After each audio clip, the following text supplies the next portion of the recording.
Здравствуйте! Сегодня мы поговорим про профессию инженер-конструктор. Наша цель – изучить все о инженерах-конструкторах. Для начала мы должны узнать, кто такие инженеры.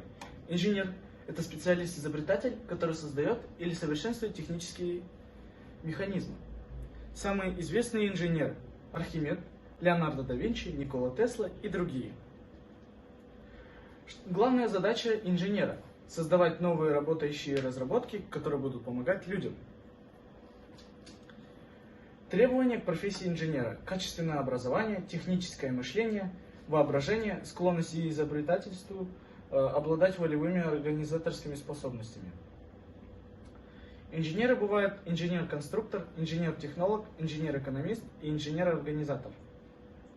Что за профессия инженер-конструктор? Инженер-конструктор – это инженер-разработчик конструкций, инструмента и механизмов.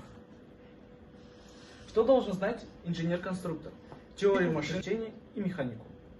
На данном слайде мы можем увидеть историю инженеров. Тут мы можем увидеть, где мы можем получить образование по профессии инженер-конструктор.